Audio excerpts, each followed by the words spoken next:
Oh, man, I hate Mondays. Nah, man, it's Tuesday. Wait. What day is it? You know what day it is. Tuesday. Brewsday Tuesday. Oh, fuck yeah!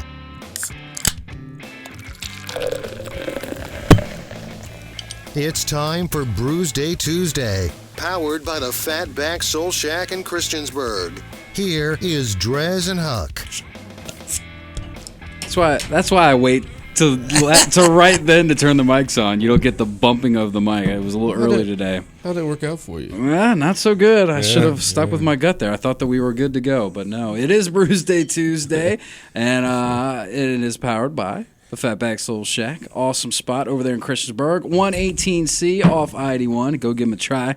I need to go back and get a new glass. I got a little chip in my glass. I don't know how that happened. You need to be more careful. I should be more careful. I think it was from the last time when we had the dudes from Trogs in. Since we had our glasses and then their glasses, I was like 4 glass stacking deep. It was maybe a bit too much for one of them. 4 glass drinking deep too, as well as I recall. That was a good time. We need to bring more brewers into the studio. We do. I'm in the works. I think I have a couple more on the horizon. We might be joined by the guys from Pale Fire, as well as the main man from Damascus, which I know is one of your favorites. One of my favorite. It might be my favorite too. I was down there the other day. It was pretty sweet. But they're not selling out. I can tell you that. That's at least not anytime soon. I hope not. Either way, we digress.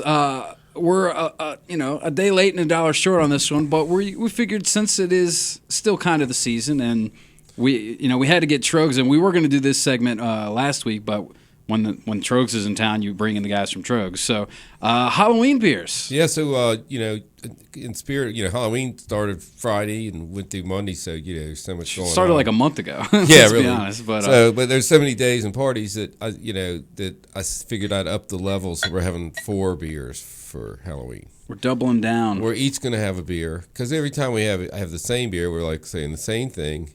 Drinking the same beer, scoring the same score occasionally. That's kind of what I was thinking. I was like, as much as it is good to get our different views on it, we have such similar palates and such similar tastes in beers that we always end up saying the same damn thing. So yeah, I think we might switch it up going forward and each do a different beer. Today is actually All Saints Day, or if there's another name for it, which is the Day of the Dead with the Mexican is November 1st? Sugar Skull tradition. Yeah, November 1st. So that's traditionally Halloween. Actually, yesterday stands for All Hallows Eve. All Hallows Eve, which is All Saints Day in the Catholic tradition. And then it's the Day of the Dead.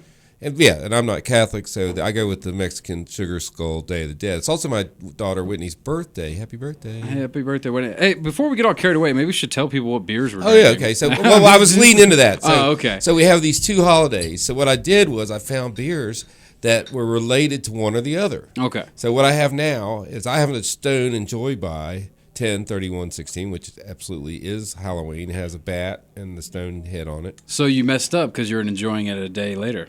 Oh my God, it's late. Does that mean you're? It tastes okay so far. I'm just having a sip so far, and then I got you. I have Boulavard Brewing Company's Funky Pumpkin, which is a spice sour ale. And it looks like on the front there. Yeah, it's got a pumpkin that's like grayed out and it has a skull on it. Yeah, so obviously it's got that theme. I'm going with the play here. The Funky Pumpkin is 5.8% alcohol. It has 26 IBUs. And for those that don't know, Boulavard is from where, Huck? Boulavard is from California? Nope, Kansas City. Damn it. I mean, darn it. The Show Me State. The Show Me State. I've pretty much flown over the flyover states, but I haven't landed. Yeah, right? So it's funny you have the Stone Enjoy By 1031. That's the Tangerine IPA, correct? Yes, 9.4%. Yeah, that one's that one's got a little bit more bang to it. Probably got some APVs too, but I don't. But the reason why you're drinking it and not me is because per your recommendation, I swung by Barrel Crate in Roanoke, Barrel Crate in Roanoke, and they had that on tap. So I actually filled up a growler of it and drank a whole growler of it, and there is a side ended up effect. hating myself the next day. So yeah, it's 9.4. There's a side effect to drinking it late. They're going to haunt me. Oh, does it say that on the bottom? Think about Halloween, or we will haunt you. hey, but if it's still out there, I'd say it's worth a taste. Yeah, and that's the other thing. I mean, with these Halloween beers, it is the day after Halloween, so hell, you might even be able to find some on sale. Right, there. right. Go in there and say, hey, this one's the date's expired. Yeah, especially the Enjoy buy, right? You should definitely get it half price, right? You can pull that out. You should be able to pull that. I like all Enjoy buys. I'm a big fan of the Stone Enjoy buys. That Stone that series. All right, so let's start. You want to start with Halloween? What do we know about Halloween? And also, isn't there something even before Halloween? Like, isn't it like Devil's Night or that's? Oh, well, I didn't even think of that. Yeah. Okay, yeah. Isn't that the one? But that's the night before in Halloween, Detroit. Right? Yeah, no, it's Halloween night. Oh, it's Halloween night. Yeah, Devil's Night. They burn the place down. I don't know if they still do it. I didn't really watch the news. I just think about that because I know that from like The Crow. That's yeah, Devil's Night. Devil's Night. It's only a few towns they do that. It might be Houston too, somewhere like that. I don't know. Somewhere down in Texas. Not Blacksburg. Trick or treating, or the related guising, I guess is guising is children going in disguise door to door. This was in Scotland. Yeah, they're a little odd there in Scotland. Guising. Hey, you want to go guising? So is that where trick-or-treating originated? Is Scotland? No, it's actually 31 countries. It's believed to originate in everywhere. Britain. Everybody says that it started there. Yeah, Celtic festivals. Celtic harvest festivals. Particularly Gaelic festivals, Samhain. And then it was Christianized and became Halloween. So you play pranks, you have haunted attractions, you tell scary stories. Okay, so blah, blah. Well, this is very entertaining, Huck. Yeah, Thank you for having such great prepreration for these. I did prepare. So you're just like reading to you a yourself. little history. Okay, so let's talk about Halloween. What was your best Halloween? My favorite thing I love dressing up, and I always did like, trick-or-treating, of course, getting the most candy. And obviously the places that had like the king size candies. Yeah. And you like try and double back a couple times, hoping they don't recognize I saw you. a cartoon. It was like Death with his big scythe or whatever. Sickle, and he's at the door, and it's like a grandma. She goes, "Oh, that's a great costume." He goes, "Oh, I'm not here for that." Whoa. Whole size Snickers. Is that a king size Snickers? Never mind.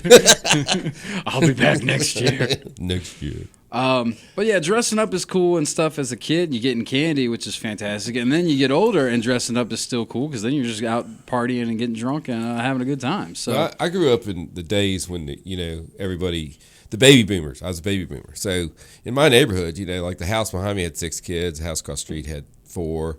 The couple down the other street had 7 and 8 kids. So you had this neighborhood with 150 houses and probably 600 kids.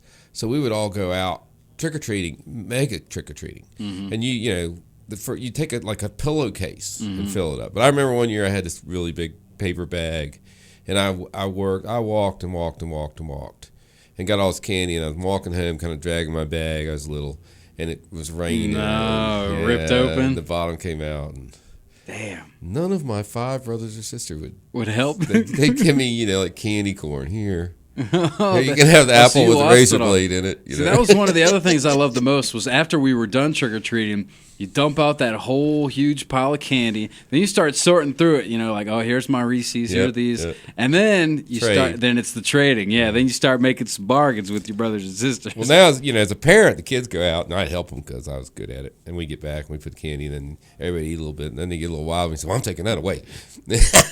So we end up with the candy anyway. That's what you get as the parent. You're like, yeah, I'm gonna hold on to this, and I'm gonna let you get 2 pieces each day. You get to pick out of there. Yeah, how'd that work out? Not so good. that candy box lasted a little late. They can find it. But we tried that; it didn't work.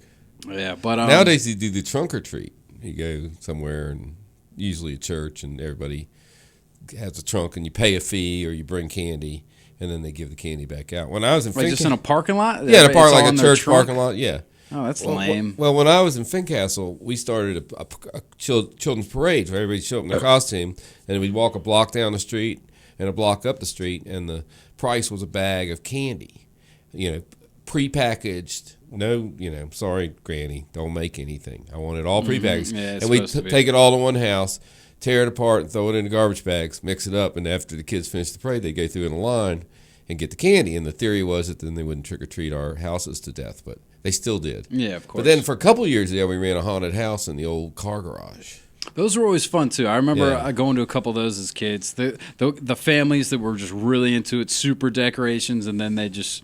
You know, they We could could go in. It wouldn't like nowadays. Nobody would be like, oh, don't go in any houses or anything. You know, it's just like kids. I mean, I don't even think. Well, yeah, we would have kids don't even trick or treat in the dark anymore. Like you're supposed to be done by like 6. We'd have trick or beer for people, the parents. You know, Yeah. they would stop by and tell the kids, "Well, go down the street and come right back. We're going to stop in here for a minute For a little And bit, we'd have yeah. like clam chowder and venison chilies. I mean, Yeah. it was a big party in the town. All right, well, we can talk a little bit more about Halloween and some stories in a little bit. But right now, let's talk about these beers, man. How you feeling about your Enjoy loving By? it. I am loving it. This is good beer. I mean, I wouldn't have thought that a tangerine IPA. Yeah, But that's what stood out to me too. And once I tasted it, I was like, that's gotta fill. It was a good one. Mm-hmm. That tangerine just there, it's there. But man, this is a good IPA. All right, so if you had to untap it, which is the beer app that we tend to rank our beers on, Huck's Beer Buzz is his handle. Drez Drinks is mine. Feel free to friend us. Download the app. It's free.